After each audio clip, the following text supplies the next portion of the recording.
Namaskara. Swamiji, Namaskara. Namaskara, Swami. Swami. I've been seeing you, conveying my greetings to you. Thank you very much for your blessings. ತಮ್ಮೆಲ್ಲರಿಗೂ ನಮಸ್ಕಾರ. ತಮ್ಮ ಪಡೆದು ನಾನು ಇಂಗ್ಲೀಷಲ್ಲಿ ಮಾತಾಡಲಿಕ್ಕೆ ಶುರು ಮಾಡ್ತೀನಿ. Because there are people around the world also, I think. So, Namaskara, Vanakkam, Namaskaram, Namaskar, Namaskaramandi, Namaste, and good morning, good afternoon, good evening, good night, because there are different time zones people are listening. So my greetings to all the good souls all over the world participating in the digital Dhyana Yajna on the auspicious occasion of the great Buddha Purnima celebrations. My greetings also to the meditators, volunteers, teachers, and supporters of the Pyramid Spiritual Societies movement, founded by the great Vaishnari, who is with us, Brahmarishi Pitamaha Patriji. Namaskaram. We are also celebrating the 30th year of successful completion of this great socio-spiritual movement. Starting with an individual, Patriji himself, this growth into a global spiritual movement cutting across national borders, nationalities, race, religion, caste, status, and community differences is worthy of a grander celebration. Maybe we'll do it when this lockdown is all lifted, a few months later. There have been great masters from time to time over the long history of humanity, not only in India, all over the world. But one incredible human being, in many ways, has changed the face of this planet and still continues to do so. This happened 2,500 years ago, when Bhagavan Buddha struggled for years and ultimately attained nirvana and enlightenment. It was through Vipassana. He discovered the four noble truths: the nature of suffering, the origin of suffering, the cessation of suffering, and the path leading to the cessation of suffering. These four truths are said to be among the many realizations that ultimately dawned on Bhagavan Buddha during his long hours of meditation beneath the Bodhi tree. Suffering is an integral part of human life, and each one of us has to face misery, difficulties, again and again in this life and in countless past lives and future lives also.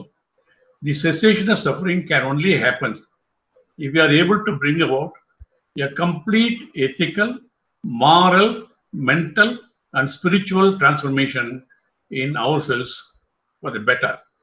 This can take place if we follow each of the precepts mentioned in the Noble Eightfold Path that consists of right view, right intention, right speech, right action, right livelihood, right effort, right mindfulness, and right concentration. It was 2,500 years ago.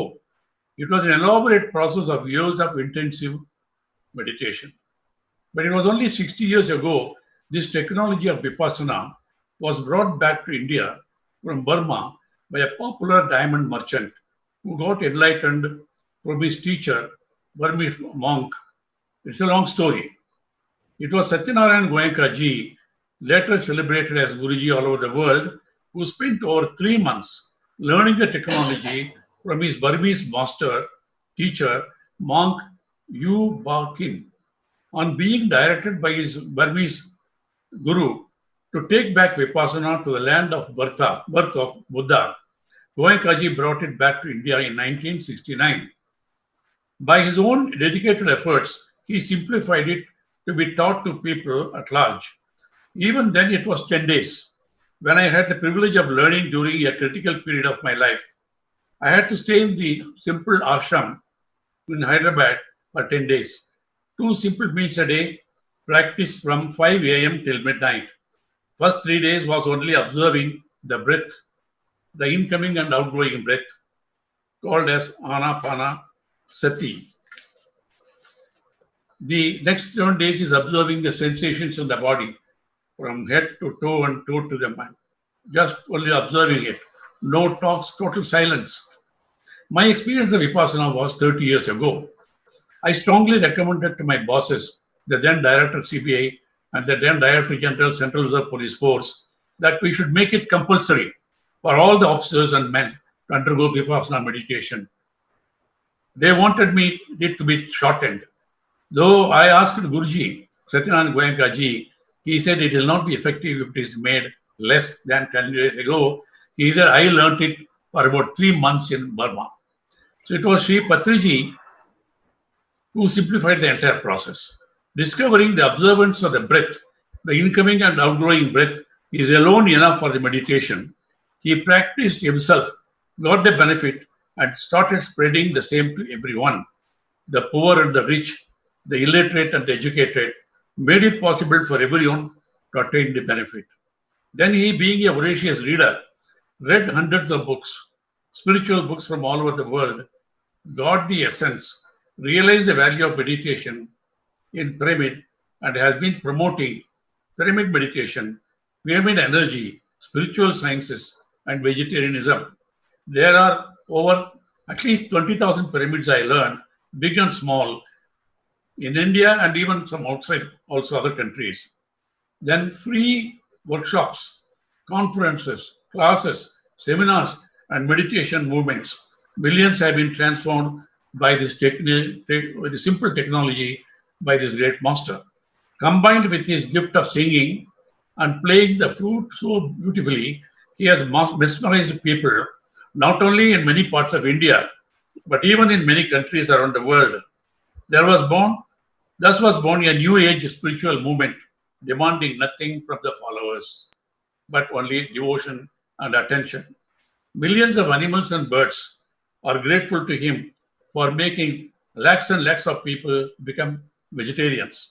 I was with him in Cairo, Egypt, where even burqa-clad women attend the meditation sessions with great devotion. I am personally aware of several thousands who have attained peace of mind, health of the body, and evolution of spirit by following his simple methods of meditation and swadhyaya. His philosophy is practical and easy for anyone to follow if they are serious and practice regularly. The most important factor in survival and growth is neither intelligence nor strength, but adaptability. It is not the strongest of the species that survives, nor the most intelligent. It is that survives is the most adaptable to changes, but without compromise on basic values like compassion, kindness, caring, sharing, and spirituality. It is not what happens to us in life, but how we respond to it, which determines our happiness. PSSM teaches how to attain peace within oneself, how to live in harmony with the family and the society, and also with nature and other forms of life. It also teaches us how to give up addictions, particularly the harmful ones like killing of animals to feed oneself, alcoholism, and tobacco. I was sorry to see the TV today just a couple of hours back. Soon after the lockdown is partially lifted today, there were long queues before liquor shops, hours before they were opened. There were riots. The queues were more there than even for food shops. Police were unable to control, had to use lathi charge. Situations became unmanageable, with the result in many places the shops had to be closed down.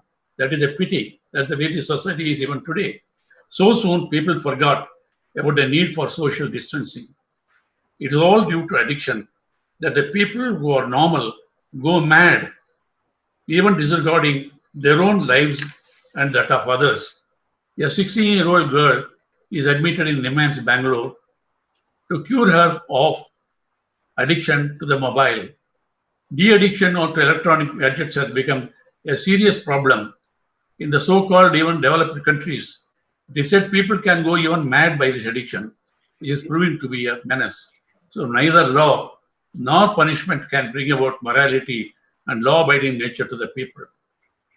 The simple remedy for all such unwanted and harmful addictions is the path shown by the PSSM that brings about peace, harmony, and justice in the family, in the society, as well as sanity and sensibility to the practitioner.